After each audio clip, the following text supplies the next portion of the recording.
Добрый вечер. Он написал музыку более чем к 100 фильмам, открыл советским слушателям жанр рок-оперы, а теперь в своем театре и в кино, синтезируя разные жанры, создает тотальное искусство.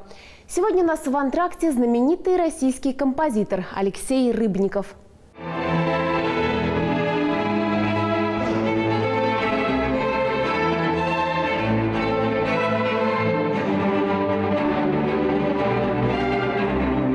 Алексей Рыбников – композитор, член Союза кинематографистов России. В 1999 году создал собственный театр в Москве. В Казань приехал на 4-й международный фестиваль современной музыки «Конкордия», во время которого симфонический оркестр Татарстана и Александр Князев записали концерт для виолончели с оркестром Рыбникова на диске фирмы «Мелодия». Здравствуйте, Алексей Львович. Здравствуйте. Спасибо за участие в нашей программе.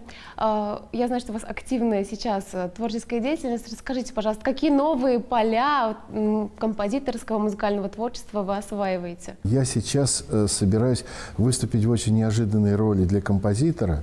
И ни один композитор в мире на себя такое не брал, такую ответственность. Я хочу выступить в роли режиссера и продюсера музыкальных фильмов. Сразу 4 фильмов, которые будут сниматься в течение 2 лет. У нас вообще в России музыкальные фильмы практически перестали сниматься, никто этим не занимается. И это, мне кажется, чудовищное упущение. Мне удалось добиться того, чтобы бюджетного финансирования именно музыкальных фильмов. И для меня это очень ответственно. В кино я работаю уже очень-очень давно, с 1965 года, но в качестве композитора только. А здесь я буду и композитор, и режиссер, и автор сценария, и продюсер. В общем, будет авторское музыкальное кино. Я буду снимать Хакина Мурьету и Юнона и Авось, естественно, так как я это вижу. И что самое главное для меня и важное, это будет снимать литургию оглашенных и воскрешение мертвых. А воскрешение мертвых здесь в Казани звучало совсем недавно, и мне кажется, публика очень тепло приняла это произведение. Очень интересно, и сразу напрашивается тема синтеза искусств. Но вы говорили, что вам ближе понятие тотального искусства, тотального театра. Расскажите, пожалуйста, как вы понимаете это тотальное искусство, и как вы воплощаете и будете воплощать, в том числе в этих фильмах, да? И театр-то у меня тоже сейчас очень успешно развивается, и мы создаем спектакли как раз на грани драматического, балетного, оперного искусства. Вот последний наш спектакль «Балет с комментариями», так у нас называется, это «Глазами клоуна».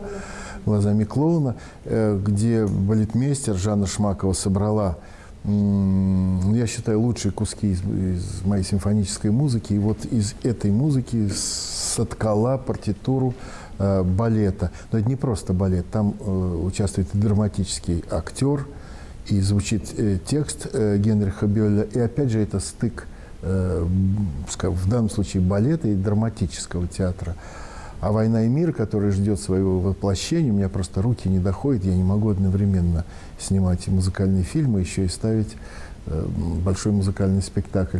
Так там опера, драма и балет. Это просто жанр такой, где все соединено вместе. Но и кино не очень простое будет. Я думаю, что литургия оглашенных будет сделана для специфических показов, в котором будет сочетаться театральный показ с кинопоказом. Но, во всяком случае, мне интересно экспериментировать, потому что требования аудитории такие. Вот, мне кажется, всем приелись уже традиционные жанры какие-то. Хочется какого-то вида зрелища, которого еще не видели, которое будет интереснее, действительно синтезировать все то, что было сделано раньше.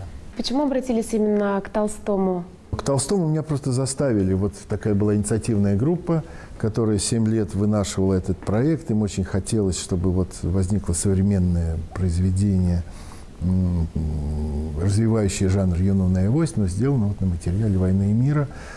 И я сопротивлялся как мог, но в какой-то момент я понял вдруг, как можно это сделать. Я думаю, что все-таки это не будет, безусловно, просто «Война и мир», потому что Прокофьев написал гениальную оперу, и незачем, так сказать, повторять. Это будет иной взгляд на те события, которые там были. Скорее, это будет опера о судьбе Андрея Болконского, и он будет, так сказать, центральной фигурой этого произведения. вернее, произведение уже написано, оно существует, это не будет, это, может быть, оно уже существует, но вот когда это будет поставлено на сцене. И я думаю, вслед за кинопроектом я первое, что сделаю, вот, поставлю вот это произведение, безусловно, названием Андрей Болконский. Что в современном мире вас волнует и что вы стараетесь отражать в своей музыке сегодня? То, что всегда волновало во все времена людей, которые занимались творчеством, это, конечно, пути духовного становления человека, потому что этот мир как бы существует в своей материальности, в своих заботах, в своей суете, все, но все равно высшее предназначение человека – это его духовный путь. Потому что иначе мы же не можем превращаться в каких-то там насекомых, животных, все. Мы же люди, мы личности. А для личности это главное, это духовное развитие. И искусство для этого предназначено вообще в нашей цивилизации, для того, чтобы эту тему развивать и быть посвященной именно этому аспекту человеческой жизни. И в таком противоречивом мире, в котором мы живем, на духовные темы высказываются самые разные точки зрения, от самых пугающих, негативных и каких-то окрашенных в черный цвет. Потому что духовность – это не просто духовность, это значит прекрасно. Духовность может быть и черная духовность. И мы знаем такие доктрины духовные, которые, в общем, работают на то, чтобы человека уничтожить. А меня интересуют светлые доктрины, меня интересует все-таки путь человека к свету, потому что в свете продолжение жизни, бесконечной жизни, вечной жизни. И хочется именно это утвердить в душах современников. Мы очень рады, что вы приехали в Казань на фестиваль «Конкордия». Он уже в 4-й раз проводится у нас. Как вам такая идея? И считаете ли вы, что нужно приучать публику к современной музыке? Вот смотрите, сколько лет прошло, а все публика никак не приучилась. Причем удивительно, что современной музыкой считают, скажем, произведения Арнольда Шонберга или Бартока, которые жили 100 лет назад, 50 лет назад. Это уже далеко не современная музыка. Это вообще вся музыка 20 века, это классика. И можно, конечно, приучать к этой музыке, а можно сказать, что в 21 веке музыка немножко должна отличаться от музыки 20 века. 20 век сказал свое слово. Современная музыка может быть совершенно неожиданной.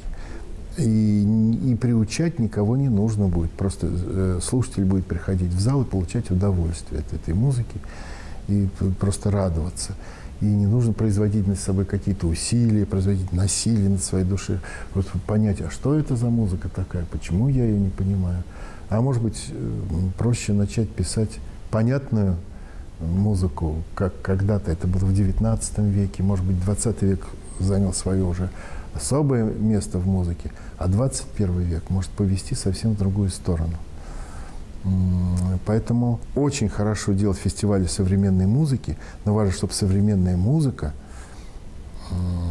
была приручена зрителям. Не наоборот, не музыкант приучает к себе, а пусть немножко пойти навстречу слушателю, зрителю. Как вы думаете, почему композиторы пошли по пути такой усложненной музыки? Искали звуковые, шумовые эффекты. Это же отражение, да, каких-то общественных процессов. Вы знаете, во-первых, профессиональный интерес. Вот такая игрушка, как звук, существует. А давайте попробуем сделать так. А давайте попробуем сделать. А может, это интересно. А может, это уже было. А мы сейчас еще что-нибудь придумаем, какие-нибудь хитрости такие. И это просто превратилось в самоцель, вот эти игры со звуком. И действительно очень интересно. Я в 60-е годы просто увлекался этим настолько, а потом, когда еще появилась электронная музыка, это еще новая игрушка, с которой хочется поиграть, тоже все. Игры эти в основном интересны тем, кто играет, то есть самим композиторам и самим музыкантам. Вот. А наблюдать со стороны за этим слушателем, может быть, и не очень-то интересно.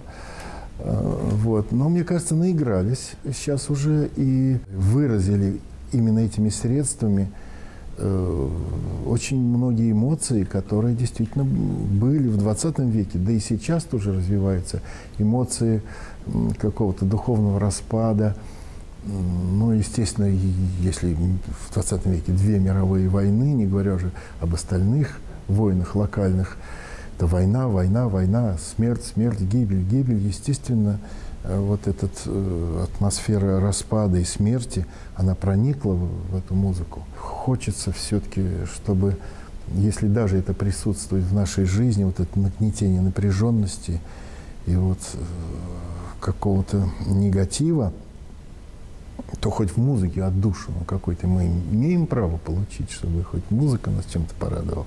То есть вы не согласны с тем, что музыка, она всегда должна отражать происходящее в обществе, да? Она должна стоять выше над этими событиями? Ну, наверное, музыка не должна отражать. Вообще, музыка – это удивительное искусство. Если живопись действительно отражает, вот я не говорю сейчас об абстрактной живописи, вот если мы видим пейзаж, портрет какой-то, мы знаем, что он отражает то, что действительно есть. Кино тоже отражает то, что… Практически все искусства отражают действительность, кроме музыки. Музыка ничего не отражает и никогда не отражала. Она отражает скорее вот высшее какое-то состояние энергетическое, духовное. И заметьте, что распад в музыке наступил до распада общества в 20 веке. Ведь и Шонберг, Веберн, Альбан Берг, новые венские классики, и вообще весь авангард, вот тогда это действительно был, 100 лет назад это был настоящий авангард.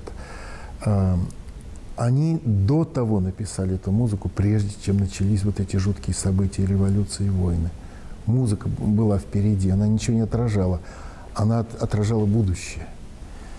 И мне кажется, впрямую связывать, что вот какие-то трагические события, вот взял композитор и написал какую-то… Нет, наоборот, он чувствует вперед.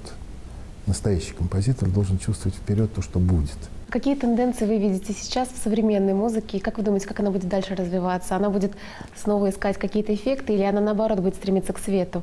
Вот должен вам сказать, что все эффекты давно найдены. Я послушал тут много музыки молодых композиторов. К сожалению, они повторяют то, что было найдено давно-давно, лет 100 назад, 50 лет назад. Вот все эти техники композиторские, они были найдены давно. Они сейчас всего-навсего это повторяют. Это уже не открытие. А с другой стороны, вот я… не первый год принимаю участие в фестивале в Венгрии «Барток Плюс». И даже являюсь председателем жюри конкурса современной оперы, который вот при этом фестивале существует. И как раз задача и цели этого – вернуть музыке ее изначальные черты. Все-таки быть прекрасной, красивой, и как бы возвышать лучшее, что есть в человеческой душе. Вот такую задачу. И это витает в воздухе. Хотя я бы сказал, что сейчас все-таки главенствует направление в музыке, те, которые в веянии 20 века. И они будут, я думаю, еще долго и существовать, и сопротивляться будет враждебность, революция, столкновение, я допускаю, будет такое же, так сказать, взаимное, ну что ли, поношение, как когда-то было между Чайковским и «Могучей кучкой», когда просто уничтожали друг друга, они словесно, как говорят сейчас, риторика была очень враждебная, но тем не менее и «Могучая кучка» сочинила замечательную музыку, композитор и Чайковский тоже, кстати, всеми признанные, это все пошло на пользу музыки. Так что, может быть, вот эти столкновения, которых сейчас так не хватает музыкальному искусству, может, в этих столкновениях родится новое будущее музыки. Спасибо большое, Алексей Львович. Под занавес предлагаю вам очень короткую рубрику из коротких вопросов, коротких ответов.